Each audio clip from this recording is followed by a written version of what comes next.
Leo hii nimefika katika shamba la Chesco Mwangili ambaye yeye ni mkulima wa zao hili. Leo hii nimepewa zawadi na hapa anatuambia kwamba mwaka huu anatarajia kuvuna zaidi ya tani 6. Ikumbukwe msimu wa kipindi kilichopita mwaka jana aliuza tani 6. Mtazamaji, hii ni makala ya 31 ya kilimo cha parachichi. Karibu Mchuchuma TV. Jina langu ni Michael Mwamnima.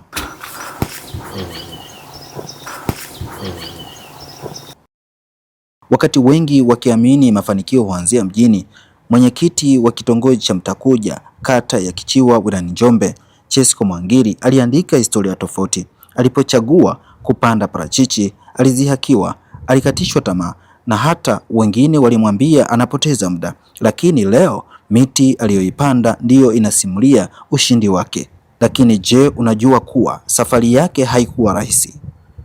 Miche yake ya kwanza ilikauka na kufa, lakini hakukubali ndoto yake izikwe pamoja nayo. Leo amegeuza kilimo cha parachichi kuwa chanzo cha mafanikio, heshima na maisha bora.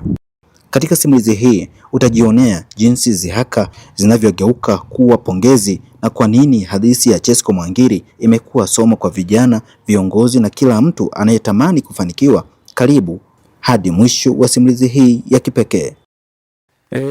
Kwa majina anaitwa Chesco Julius Mwangili, ni mkazi wa kijiji cha Ibumila, kitongoji cha Mtakuja, na pia ni mwenyekiti wa kitongoji cha Mtakuja.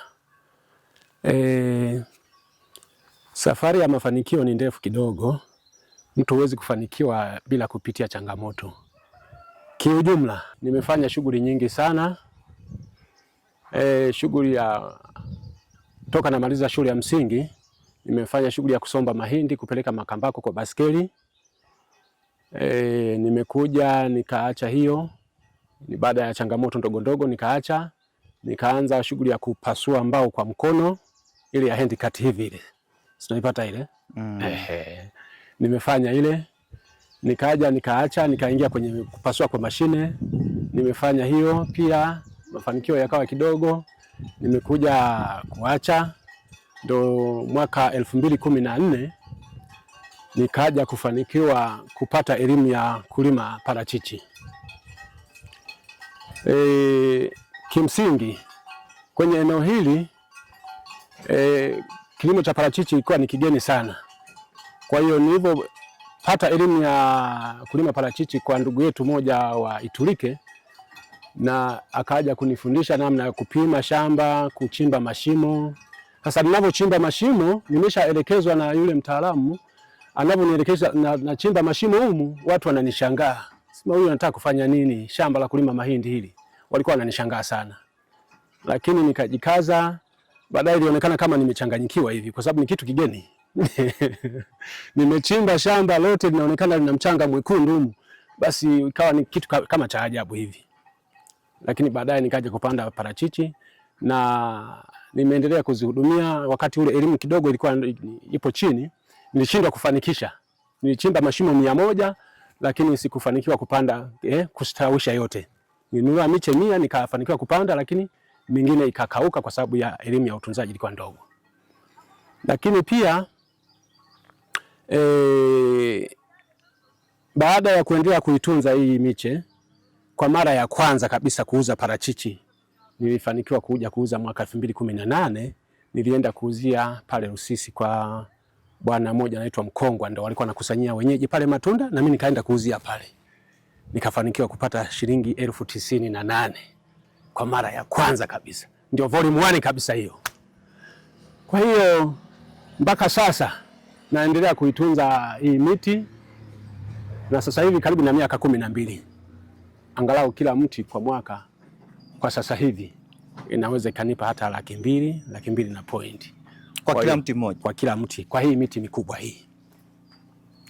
Kwa hiyo kimsingi hii parachichi inanisaidia sana. Inanisaidia sana, nimefanikiwa kusomesha watoto sekondari. Alafu pia mimi mwenyewe maisha ndo hivi naendesha kupitia parachichi. Sawa. Ukiachana na kusomesha, ni vitu gani ambavyo umefanikiwa kupitia hiki kilimo cha parachichi kwa sasa hapa nyumbani, maisha yako ukitofautisha wakati unalima mazao mengine na sasa? Tofauti upo na yale ambayo nimeweza kufanikiwa.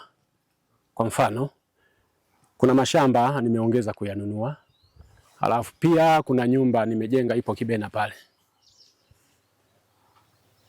Nimejenga nyumba pale ambayo imegharimu milioni 20 hivi.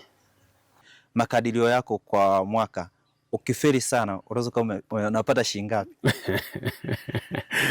Swali gumu kidogo ila mtangazaji. Kimsingi nitakwambia kwa mfano mwaka huu nimefanikiwa kuvuna tani 6 za parachichi. Tani 6 tu, sio nyingi sana. Nina shamba hapa ni 2.5 kwa miti iliyochanganya kabisa. Lakini kuna miti eneo lingine bado midogo. Ndio tunaanza kuivuna mwakani. Mwaka huu tumevuna kidogo, lakini mwakani tunategemea ndio uvunaji kamili unaweza kukamilika. Sawa. Miaka 3 ijayo unatarajia uwe wapi kutokana na hiki kilimo unachokifanya kwa sasa? Nategemea niboreshe mazingira yangu, maana nyumba kama unavyoiona hii tulijenga zamani kidogo. Kwa sasa baada ya miaka 3 kama itawezekana, Mungu akitujalia, tunategemea kuibadilisha. Sawa. Mimi unanishauri nini kama kijana? Ushauri wangu ni kwamba kwa wewe kijana unayeanza maisha, unayotegemea kuanza maisha, ni vizuri kujitahidi kuwekeza.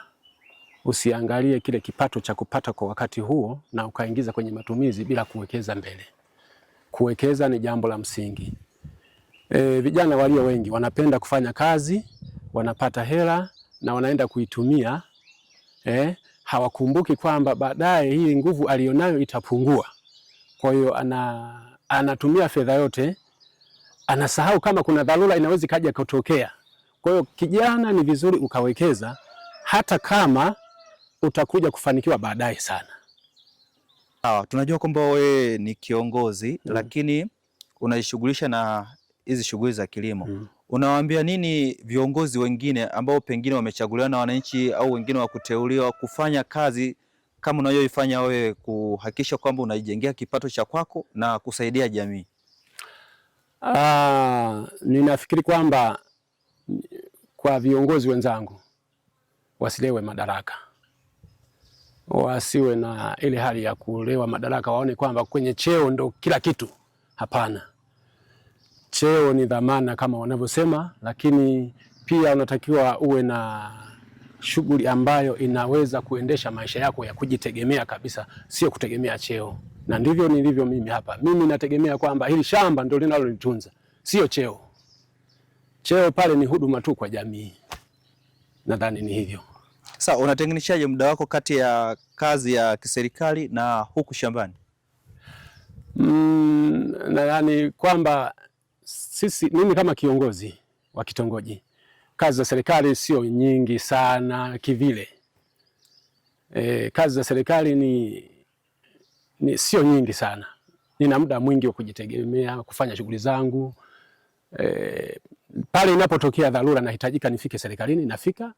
Lakini wakati mwingine nikishamaliza jambo lile, siendi kijiweni, narudi shambani hapa. Nafanya kazi zangu vizuri kabisa.